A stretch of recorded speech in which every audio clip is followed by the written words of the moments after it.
de um assunto terrível, a arte de ajudar alguém. É um assunto sensível.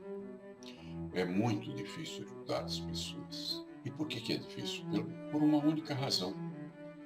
É que as pessoas precisam querer ser ajudadas, estarem dispostas a fazer o esforço. Se não quiserem, nada no mundo pode as demover do caminho da não realização pessoal, do fracasso, dos relacionamentos que não dão certo, do momento de vida em que terão que se separar das pessoas que amam. O problema é que algumas pessoas querem colinho. Elas não querem ser ajudadas, porque ajudar significa orientar e encaminhar a pessoa para que façam as ações que sejam necessárias. Não é dar colinho. Colinho não ajuda ninguém. O colinho avilta a pessoa. O colinho desonra a pessoa. O colinho não lhe permite uma saída honrosa. Sou a favor de orientar a pessoa com todo carinho, amor e consideração. E se isso não funcionar, admoestá-lo um pouco mais forte. E se nem isso funcionar, usar recursos mais diretos e até palavras duras quando necessário, se for preciso, na tentativa de ajudar essa pessoa a crescer. Porque só assim você consegue fazer com que ela veja o que ela está fazendo consigo mesma. E quando eu acentuo a palavra ela, é porque tais tipos de pessoas costumam culpar os demais por seus fracassos. Os métodos mais rigorosos também são uma forma de amor, mas só devem ser usados depois que você usou os métodos tradicionais, caridosos, com carinho, com amor. Se os métodos aplicados com carinho e com amor não resultarem, talvez você precise endurecer a sua maneira de se comunicar, se você tem realmente o desejo de ajudar essa pessoa. Eu diria que você só deve usar esses recursos mais rudes se a pessoa distorce as suas orientações, se ela se recusa a compreender o que você está fazendo e se ela não examina a si mesma aplicando as orientações que recebe. Se a pessoa se recusa a entender sua orientação ou distorce o que você diz, ela o faz porque possui uma natureza torpe ou ignorante. Essa pessoa está focada em suas opiniões pessoais e não quer crescer. Quando a pessoa é torpe, isso significa que ela distorce a orientação que recebe e tenta culpar a pessoa que a orienta pela situação em que se encontra. Ela se recusa a ver o que ela necessita para melhorar a si mesma, se recusa a trabalhar em si mesma e culpa a outra pessoa, porque isso é mais fácil, mais conveniente. Isso é uma atitude torpe e é típica de um canalha. O canalha se recusa a olhar para si mesmo e a perceber o quanto da orientação que recebe procede e está de acordo com o que é melhor para ele. Ele não tenta compreender essas coisas, não tenta se corrigir. É muito mais fácil acusar o outro. Por outro lado, o ignorante não é necessariamente uma pessoa burra. É uma pessoa que ignora. Ela não tem as informações que necessita para compreender a orientação que está recebendo. Ela não consegue perceber a profundidade e a coerência da orientação que recebe. Agora, isso não significa que ela seja burra. Burra é a pessoa que, apesar de receber as orientações, não a segue. Não quer, não está interessada em aprender, não quer procurar compreender a orientação que recebe. Nesse caso, todas as tentativas de tentar ajudar essa pessoa falharam. E essa pessoa merece ser abandonada para que fique nas mãos de Deus. Confie que Deus dê a ela as provações necessárias, as provações que ela necessita para que aprenda, mesmo que a duras penas. Quando você orienta alguém, é porque Deus enviou você para orientar esse alguém. Se a sua orientação não funcionar, não é que Deus falhou, nem que você falhou, é que a pessoa não está afim mesmo. Então Deus vai providenciar provas mais duras, provações para que essa pessoa aprenda. e é a maneira dele demonstrar amor a essa pessoa, mesmo que ela não compreenda isso dessa forma. Quando isso ocorre, está na hora de você abandonar essa pessoa que você estava orientando e que não funcionou e se dedicar a pessoas que mereçam a sua atenção, a sua orientação, já que a pessoa que você orientou e não funcionou prefere acusar os outros do que orientarem a si mesmas e buscarem o autoconhecimento. Esqueça as pessoas que distorcem as suas orientações e que não estão interessadas em melhorar. Elas preferem acusar os outros ao invés de buscar o autoconhecimento. Estou sendo rude demais? Talvez esteja, mas eu vou explicar por que eu ajo assim.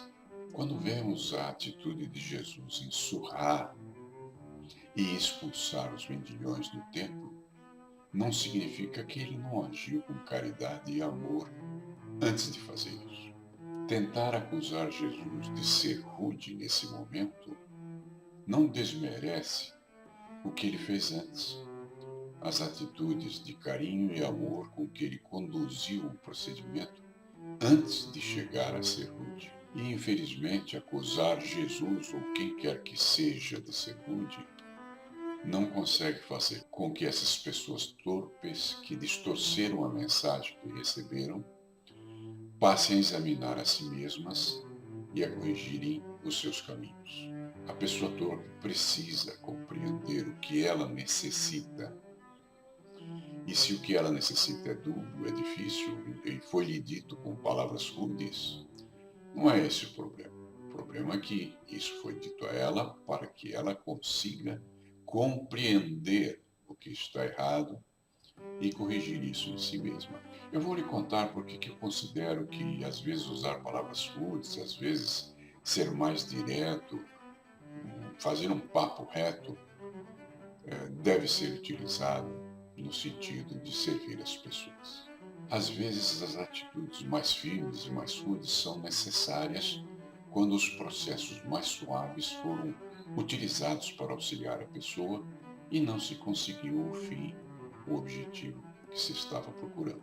Muitas vezes, para ajudar nossos semelhantes, os caminhos suaves não funcionam. Você vai entender melhor quando eu lhe contar agora uma pequena história que era muito utilizada por Gurdjieff quando ele ensinava seus alunos. Um cavaleiro estava passando por uma região inóspita e viu ao pé de uma árvore um homem dormindo de boca aberta e uma serpente entrando pela boca dele adentro. Esse homem desceu do cavalo, foi lá, chutou, espancou, socou aquele homem que estava dormindo, até que a cobra saiu de sua boca. E quando o homem ofegante recuperou o próprio fôlego, perguntou para ele: por que você me agrediu? Por que você me bateu assim? Por que você me surrou? O cavaleiro apontou a cobra que se arrastava por ali e falou: porque essa cobra estava entrando na sua boca. E o homem que apanhou disse: e por que você simplesmente não me acordou e me falou sobre isso? E o cavaleiro respondeu: por duas razões. Primeira, se eu tivesse te acordado e te falado sobre isso, você acreditaria? Provavelmente não. E segunda, se eu perdesse tempo fazendo isso, você iria morrer antes que a cobra saísse de dentro de você. A história de Gurdjieff termina aqui. Provavelmente é uma história apócrifa, não deve ser uma história verdadeira, mas serviu para você ter uma noção do que eu estou falando. Agora eu vou lhe explicar por que às vezes é preciso ser rude para ajudar as pessoas quando elas não entendem sua orientação ou distorcem a sua orientação à conveniência delas para não terem que se esforçar e transformarem a si mesmas. O mundo está passando por uma fase de violência crescente. A violência tamanha que nem conseguimos entender a dimensão dela. Se você pensa que você sabe alguma coisa a respeito da violência, permita que eu discorde de você. Não faço isso por mal. É porque eu também pensava que sabia alguma coisa a respeito da violência. E não sabia. E fui conduzido a essa percepção por um sobrinho, que é um especialista em TI, tecnologia da informática. Estávamos numa reunião em família, numa festa qualquer, na casa de alguém, e estávamos conversando sobre vários temas. E aí surgiu o tema a respeito das meninas muito jovens, às vezes de 13 a 15 anos, que engravidam e depois abandonam o filho que tiveram dentro de uma caixinha de sapato e jogam no lixo. Estávamos falando sobre isso quando esse sobrinho, que era especialista em informática, falou para mim: existe violência muito pior do que essa. E eu questionei: mas espera aí, como pode haver uma violência pior do que abandonar o próprio filho no lixo depois de concebê-lo? E ele anotou no pedaço de papel um link da Dark Web e falou: assista esse vídeo. E alguns dias depois, quando eu já estava em casa, resolvi ver o tal vídeo que ele mencionou.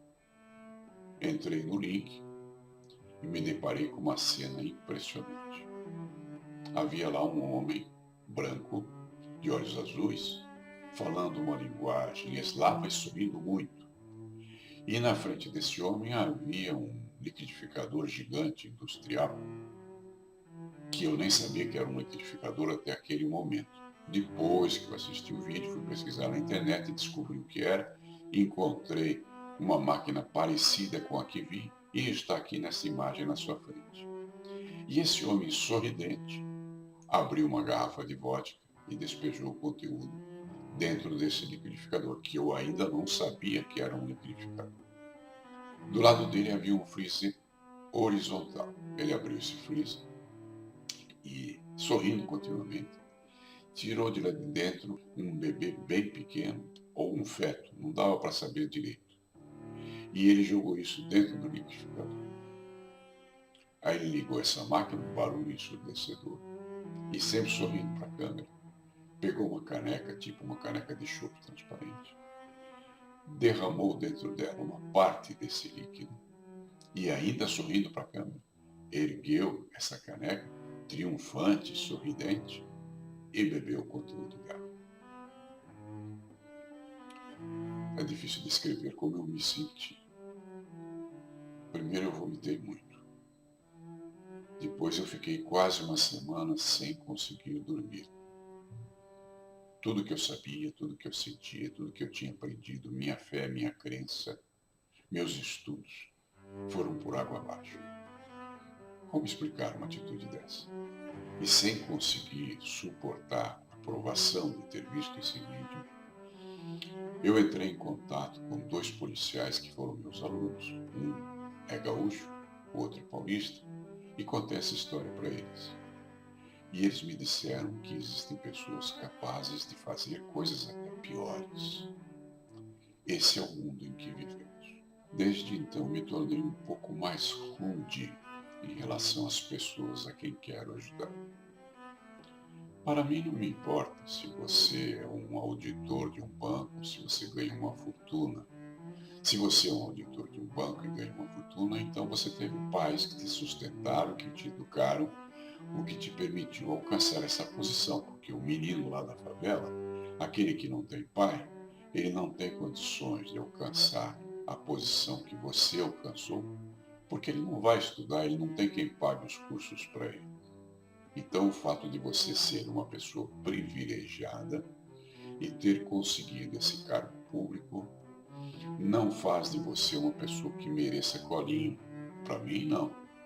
Diante da violência do mundo que eu conheci através desse vídeo, eu me recuso a dar colinho a qualquer pessoa que seja. Eu posso sim orientar com o melhor do meu conhecimento, ajudar essa pessoa o melhor que eu possa, mas colinho não. E se eu precisar ser rude para que essa pessoa entenda o meu recado, serei rude. O mundo está numa violência tão extraordinária que as pessoas mais conscientes devem aproveitar todas as oportunidades que têm para orientar as pessoas no caminho do bem. Isso tem que ser feito a qualquer custo. Temos que diminuir a violência nesse mundo. Agora eu vou citar um exemplo pessoal que aconteceu comigo. Isso aconteceu com um rapaz da minha igreja, fiel da minha igreja, que era um homem muito cordial, muito solícito, me ajudava bastante, inclusive, e que de repente me procurou dizendo que estava fazendo um curso para se tornar terapeuta e gostaria que eu fosse um dos pacientes dele para que ele pudesse praticar a técnica que estava aprendendo. Eu aceitei a proposta. E esse rapaz era auditor de um banco muito grande. Era uma pessoa de recursos.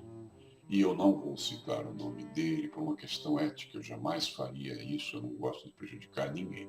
E por que eu não gosto de prejudicar ninguém? Porque, na minha opinião, somos todos um, como ensinava Jesus. Em determinada passagem bíblica, Jesus disse: Eu e o Pai somos um. Mas ele não estava se referindo apenas a ele mesmo, estava se referindo a todos nós. E por que eu acredito que ele estava se referindo a todos nós? Porque em outra passagem Jesus disse: Se tiverdes fé do tamanho de um grão de mostarda, coisas maiores do que as que faço, fareis. Ora, se nós temos a capacidade de fazer coisas tão grandes quanto aquelas que Jesus fez, então também somos unos com Deus. Somos todos um. E se somos todos um, há nisso uma grande bênção e há também nisso uma consequência terrível.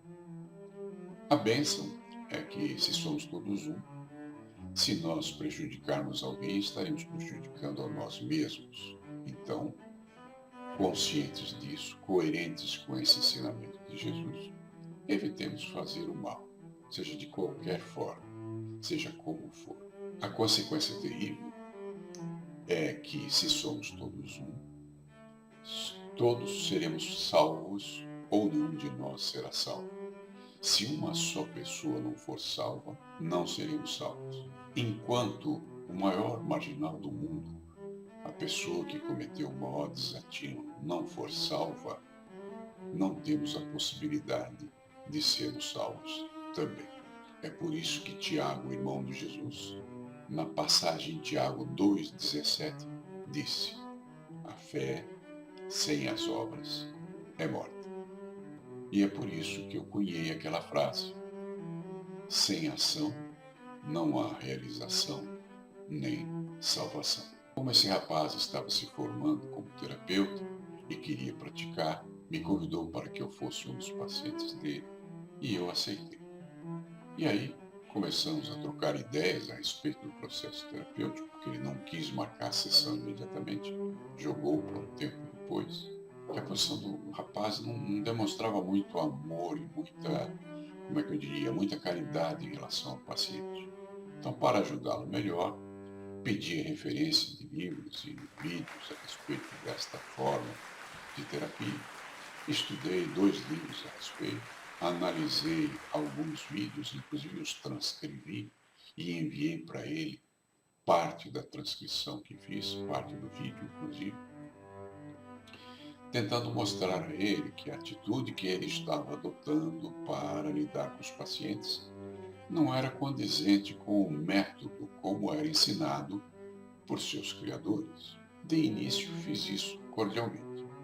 Depois, vendo que ele não aceitava esse tipo de coisa, endureci um pouco mais, fui mais direto e usei até palavras curtas.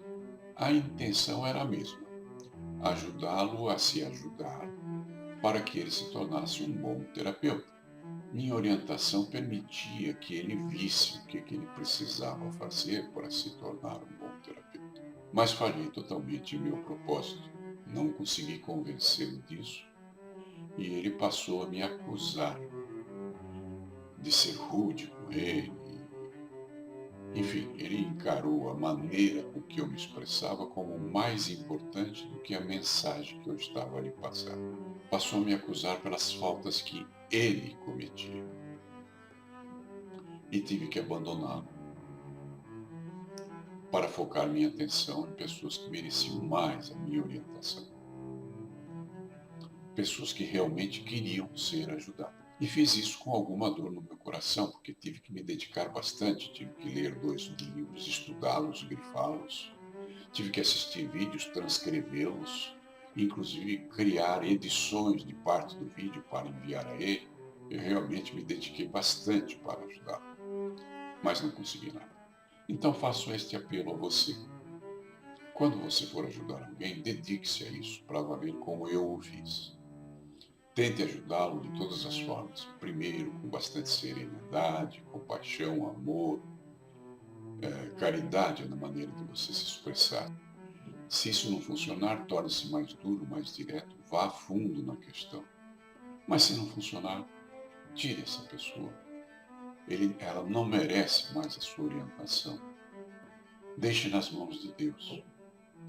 Procure ajudar quem merece, quem procura, quem busca real conhecimento e quem esteja a fim de aprender realmente como transformar a si mesmo. Foque em quem precisa, em quem merece ser ajudado.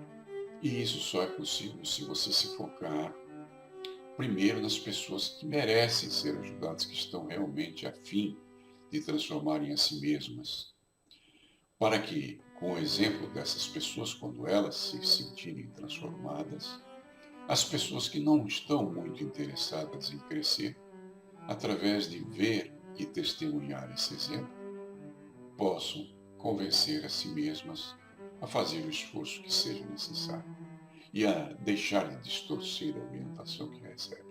Foi o que Jesus fez. Ele não se dedicou a todo mundo. Ele se dedicou a 12 pessoas, orientando-as sobre como deveriam proceder para divulgar a verdade que ele estava trazendo. E mesmo assim, dentre 12 pessoas, uma em cada 6 o traíram. E aqui fica a questão. Não somos? Ninguém é melhor que Jesus. Então, não espere que tudo dê certo. Se um em cada 6 traiu a Jesus, você não pode esperar melhor sorte que essa. E se alguma pessoa bem nascida, protegida pelos pais, que se realizou financeiramente na vida, pensa que isso a autoriza a distorcer as orientações que recebe e se acha que vai conseguir colinho agindo dessa forma, não vai conseguir isso comigo. Porque depois daquele vídeo que eu assisti, eu aprendi sobre a violência, me convenci que você precisa ser duro se for o caso, porque temos que transformar esse mundo. Precisamos aproveitar toda a oportunidade para ajudar. E se isso exige que sejamos um pouco mais firmes na maneira de passarmos nossa orientação, devemos tentar isso também. Espero que você tenha gostado deste vídeo, apesar de ser um vídeo terrível, um papo direto, mostrando a você a realidade da vida. E se você gostou, se inscreva aqui no canal, deixe o seu like. Se você não gostou, deixe o seu comentário aqui embaixo, explique por que não gostou, para que eu possa dizer as mesmas coisas com outras palavras na próxima vez, tentando servir você, porque esse é o motivo de estarmos aqui. E lembre-se que os estudos da Igreja da Ciência Divina passam a você verdades que você não acha em outros lugares. E Jesus disse: buscai a verdade, e a verdade vos libertará.